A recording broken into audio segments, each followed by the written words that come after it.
kung paglaom among gituohan,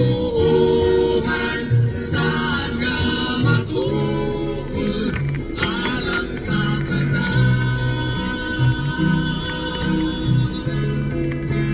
alang sa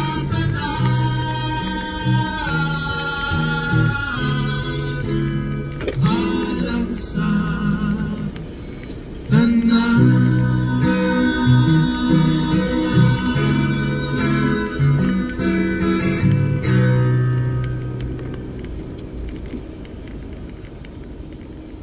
Congrats ha, congrats.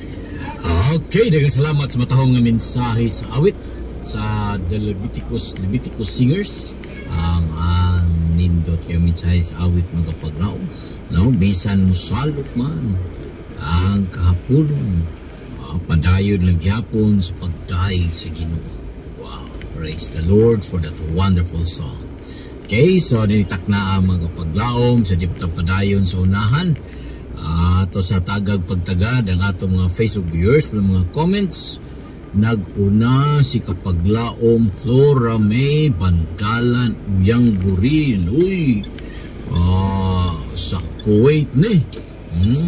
Good afternoon, Pastor Algerse. Good afternoon, sab.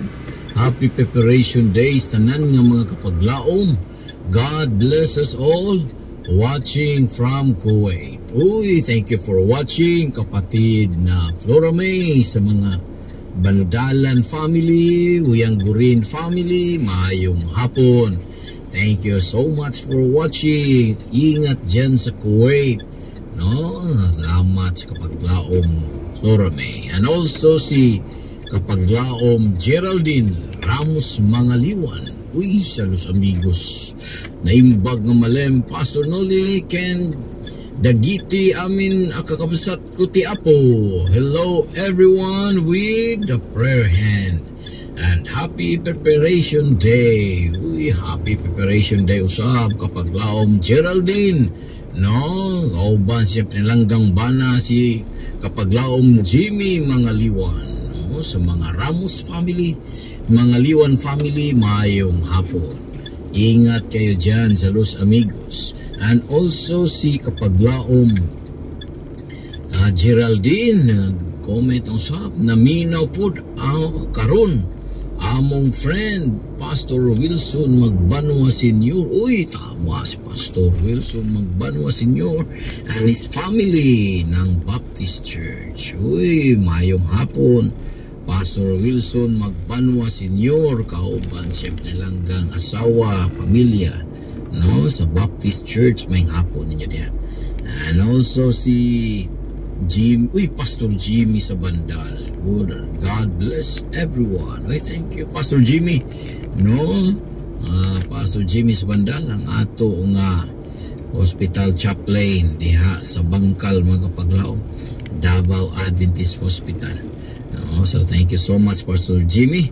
Comment mo mga Kapaglaom, kaya ato na padayon basaho nato sa second part. Humad sa ato nga first part, ato na pagtagad ang inyong mga comments mga Kapaglaom. Si Milvin Palate, maayong hapon Pastor, maayong hapon usab. Happy Preparation Day. Happy Preparation Day usab Kapaglaom Milvin. Sa mga Palate family, maayong hapon. Okay, so atong watching from Tupi District 2 Upper Glandang SDA Church po with a prayer hand. Amen. Thank you so much Kapaglaom Milvin Palate diha sa Tupi. No, so kung ano ba ka nagyapon? SMM ba kagyapon ng Tupi? Sa Glandang SDA Church, maying hapon mga kaigsuuna nato diha ang Kapaglaom nato sa District 2 Upper Glandang. Mayong hapon yung tanan sa mga Palate family, mayong hapon. Thank you for watching. Thank you po sa pag-comment. Okay? So ato ang hatagag pagtagad mga Kapaglaom part 2 sa atong pagtuon ining taknaa, God's gracious provision for the defense of His people. Uy, naaday provision hatag sa Dios mga Kapaglaom, pagdipinsa si mga katawhan. Pag-ingong dipinsa sa ato pa na ay kalaban. Nga naman nga dipinsahan man sa Dios iyang mga katawhan. Ato na sabtan nangagi natong pagtuon nga sa Isaiah 33 verse 16 nagingon sa English version, He shall dwell on high. His place of defense shall be the munition of the rocks, and bread shall be given him. His water shall be sure. Uy, mo day nigi saysay ni propeta Isaias mga kapaglaom. Nasabi ni Saya nga pagkasulti nagkanayon, siya mo'y magapuyo sa kaytasan ang iyang dapit nga dalang panan mao ang mga kalig-on sa kabatuan. Dapit nga sa dalang panan, no, the place of refuge, defense, mao daw ang mga kabatuan. So tuwa dahit ni sa kuan mga kapaglaom kabukiran kay naamang kabatuan sa kabukiran. Ano, nakabisita bitaw mi didto ilang Neil Grace nga kuan nga balay didto sa Marahan. Naagyoy kuan didto, naagyoy nakita na ako nga kita nimo no mga nindot kay mga kabukiran mga kapaglaom. Kung maayos sila kapaglaom Neil Grace kay naan na sila pasilungan din sa bukid. Naapoy usa ka kuan dito nga bato gyud bato. You see? Mauday ni mga taguanan sa mga kuan kaniadto. Mga katawhan sa Diyos according to Prophet Isaiah nga gitagaan providan sa sige tubig o bread, tinapay.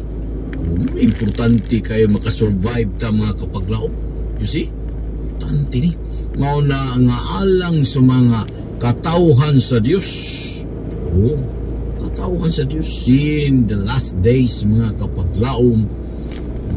Yung gaitang katawhan sa Diyos sa ato pa uni mga tawhana nga nagalikay sa mga pagbuhat ug dautan, makatawhan nga mga nagalikay sa ilang mga mata gikan sa mga dautan, no? O niya wala na minaw sa mga di maayo. You see?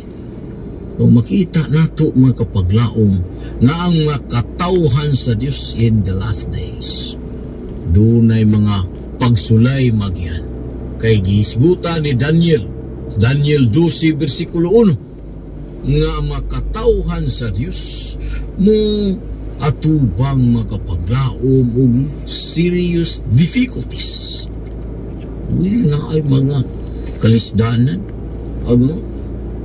atubangon sa makatawhan sa Dios mo ang Daniel 12:1 nagisgot nga moabot ang panahon sa kasamok makapaglaom. Nang ipasantop ni Mrs. White usab nga the last days na agi time of trouble, ano man panahon sa persecution. Ay panahon sa persecution mo na nga ay panahon sa kalisdanan mga kapaglaom. Nungdan bitaw nga si prophet si Panaya gisportahan po niya, naghisgot po siya nga dunay panahon sa kagubot.